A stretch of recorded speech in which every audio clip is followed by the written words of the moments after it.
Welcome to kitchen spark. இன்றைக்கி நம்ம சேனலில் என்ன பார்க்க போகிறோம் அப்படின்னு கேட்டிங்கன்னா, சாஃப்டான இட்லி செய்ய போகிறோம். அதுக்கு பார்த்திங்கன்னா ஸ்பைசியான ஒரு சட்னியும் ரெடி பண்ண போகிறோங்க. சாஃப்டான இட்லி பார்த்திங்கன்னா நாம் இன்றைக்கி மாவு இல்லாமையே செய்ய போகிறோம். மாவு இல்லாமல் எப்படிடா சாஃப்டான இட்லி அப்படின்னு பார்க்குறீங்களா? காலையில் செஞ்ச சாதம் இருந்தால் போதும், நம்ம அதை நைட்டு இட்லியாக செஞ்சிடலாங்க. அவ்வளோ ரொம்ப சீக்கிரமாக செஞ்சிடலாம். எப்படி செய்யலான்னு பார்க்கலாம். அதுக்கு முன்னாடி இன்னும் நீங்கள் நம்ம சேனலை சப்ஸ்கிரைப் பண்ணல அப்படின்னா சப்ஸ்கிரைப் பண்ணிடுங்க. அப்படியே பக்கத்தில் இருக்கிற பெல் ஐக்கானை கிளிக் பண்ணிடுங்க. சாஃப்டான இட்லிக்கு பார்த்திங்கன்னா இந்த சட்னி தோசைக்கும் நல்லாயிருக்கும், சப்பாத்திக்கும் நல்லாயிருக்குங்க. நல்லா ஸ்பைஸியான இந்த சட்னியும் நாம் இன்றைக்கி எப்படின்னு பார்த்துடலாம் வாங்க. அதுக்காக ஃபஸ்ட்டு நம்ம இட்லி செய்கிறதுக்கு மாவு ரெடி பண்ணிக்கலாம். காலையில் செஞ்ச சாதம் பாருங்கள், மீதமான சாதம் தான் எடுத்திருக்கேன். 1 கப் அளவுக்கு எடுத்துட்டு ஒரு அரை கப் அளவுக்கு தண்ணி ஊற்றி இதை நல்லா நைஸாக கூழ் மாதிரி அரைச்சி எடுத்துக்கணும். பாருங்கள், அரைச்சாச்சு. நல்லா நைஸாக அரைச்சி வந்துருச்சுங்க. இதை ஒரு மிக்சிங் பவுலில் ஆட் பண்ணி வச்சுக்கலாம். பாருங்கள், பார்த்தாவே தெரியுது எவ்வளோ நல்லா கூழ் மாதிரி அரைச்சி வந்துருச்சு. இது இருக்கட்டுங்க. நெக்ஸ்ட்டு இதுக்குள்ளே மிக்ஸ் பண்ணுறதுக்கு ஒரு 3/4 கப் அளவுக்கு பார்த்திங்கன்னா வெள்ளை ரவை எடுத்துக்கலாங்க. இட்லி ரவை இருந்துச்சுன்னா கொஞ்சம் நல்லா பொடியாக இருக்கும். ஸோ அந்த மாதிரி பார்த்து வாங்கிட்டு எடுத்துக்கோங்க. ஒரு 3/4 கப் அளவுக்கு எடுத்துகிட்டு வாசனை வர வரைக்கும் வறுத்து எடுத்துக்கலாம். அதை பாருங்கள், நம்ம ரைஸை அரைச்சி எடுத்து வச்சோம்ல, அதில் போட்டுக்கலாம். ரவையை ஆட் பண்ணதுக்கப்புறம் ஒரு 3/4 கப் அளவுக்கு பார்த்திங்கன்னா தயிர் எடுத்துக்கலாங்க. கொஞ்சம் புளிச்ச தயிராக எடுத்துக்கலாம். இப்போ இதுக்கு தேவையான அளவு பார்த்திங்கன்னா உப்பு ஆட் பண்ணிக்கணும். ஆட் பண்ணிவிட்டு மிக்ஸ் பண்ணி விட்டுக்கலாங்க. பார்த்துட்டு தான் நம்ம தண்ணி ஆட் பண்ணணும். பாருங்கள், நம்ம மிக்ஸ் பண்ணிவிட்டு இட்லி மாவு பதத்துக்கு இருந்துச்சுன்னா நம்ம தண்ணி ஆட் பண்ண அவசியம் இல்லை. பாருங்கள், தயிர்லையும் கொஞ்சம் தண்ணி மாதிரி இருந்துச்சு. ஸோ பாருங்கள், இந்த அளவுக்கு இருந்தாவே கரெக்டாக இருக்கும். இப்போ இது நம்ம உடனே இட்லி செய்ய போகிறது இல்லைங்க. ஒரு 1/4 மணி நேரம் அளவுக்கு நம்ம புளிக்க வச்சுட்டு அதுக்கப்புறம் தான் இட்லி எடுத்துக்க போகிறோம். ஸோ 1/4 மணி நேரம் இருக்கட்டும். பாருங்கள், ஒரு 1/4 மணி நேரம் கழிச்சிட்டு இந்த மாதிரி எடுத்தால் பாருங்கள், மாவு பதத்துக்கு கொஞ்சம் கெட்டியாக இருக்கிற மாதிரி இருக்கும். நம்மளுக்கு நம்ம பார்த்துட்டு கொஞ்சமாக தண்ணி ஆட் பண்ணிக்கலாங்க. ஒரு 1/4 கப் அளவுக்கு தண்ணி எடுத்துகிட்டு ஒரு 1/4 டீஸ்பூனுக்கு ஈனோஸ் ஃப்ரூட் சால்ட் இருக்குல்லங்க, அதான் எடுத்துருக்கிறேன். அதை எடுத்து மிக்ஸ் பண்ணிக்கலாம். அந்த ஃப்ரூட் சால்ட் மிக்ஸ் பண்ணல பார்த்திங்கன்னா உங்களுக்கு சீக்கிரமாக கொஞ்சம் ஃப்ளஃபியாக கிடைக்கும் இட்லி. ஸோ பாருங்கள், மிக்ஸ் பண்ணியாச்சு. இப்போ நம்ம இதை இட்லியே ஊற்றிக்கலாங்க. தோசையும் நீங்கள் ஊற்றலாம், பணியாரமும் ஊற்றிக்கலாம். நான் இன்றைக்கி இட்லி செஞ்சு காட்டுறேன். பாருங்கள், இந்த மாதிரி நான் பிளேட்டில் கொஞ்சம் எண்ணெய் ஊற்றிட்டு தொடச்சி எடுத்துக்கிறேன். அதுக்கப்புறம் நாம் இதில் மாவு ஊற்றிக்கலாம்.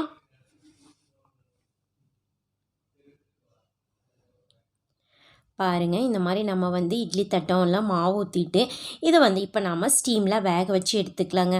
ஸோ பாருங்கள், அதுக்காக நான் ஒரு கடாயில் கொஞ்சம் தண்ணி ஊற்றி ஸ்டாண்ட் போட்டு வச்சுருக்கேன். இப்போ இது கொஞ்சம் மீடியம் ஃப்ளேமில் வச்சிட்டோன்னா நம்மளுக்கு பார்த்திங்கன்னா ஒரு 15 மினிட்ஸ் எடுத்துக்கும் குக் ஆகிறதுக்கு.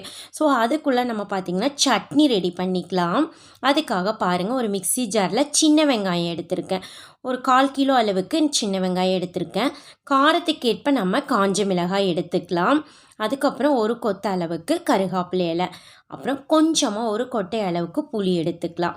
இதுக்கு தேவையான அளவு உப்பு எடுத்துட்டு அரைக்கிறதுக்கு கொஞ்சமாக தண்ணி ஆட் பண்ணிக்கலாம், நிறையா வேண்டாம்.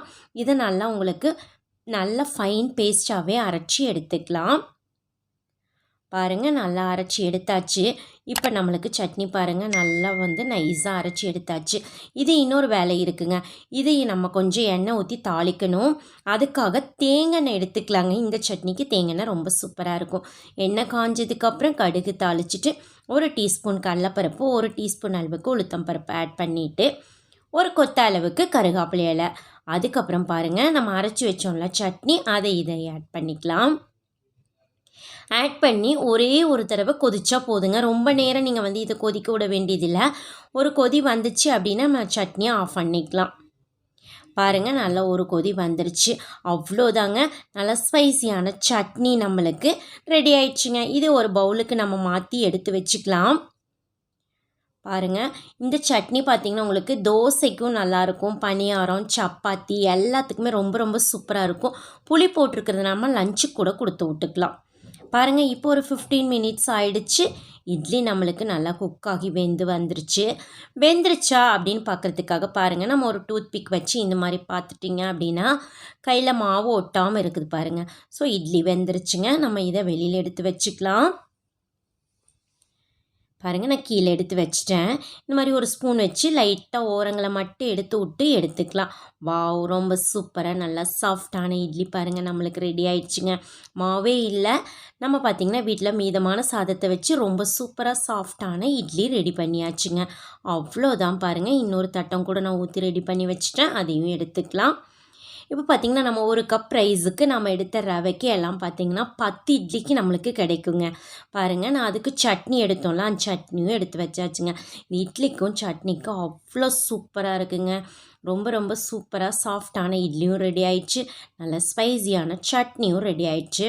பாருங்கள், இட்லி எவ்வளோ சாஃப்டாக இருக்குது. நம்மளுக்கு சாப்பிட்டு பார்த்துடலாங்க. சட்னிக்கும் இட்லியும் பார்த்தோன்னா சாப்பிட்லாம் போல் இருக்குது. ஸோ கொஞ்சம் சாப்பிட்டே பார்த்துடலாம் நம்ம.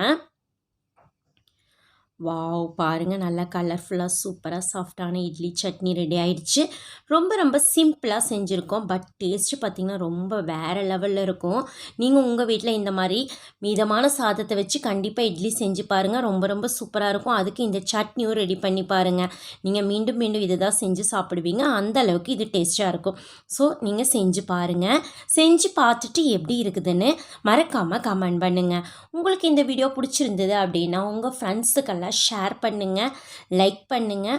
மறக்காமல் கிச்சன் ஸ்போக் சேனலுக்கும் சப்ஸ்கிரைப் பண்ணுங்கள். மீண்டும் சந்திக்கலாங்க நாம் இன்னொரு ரெசிபியோட. அது வரைக்கும் நன்றி, பாய்.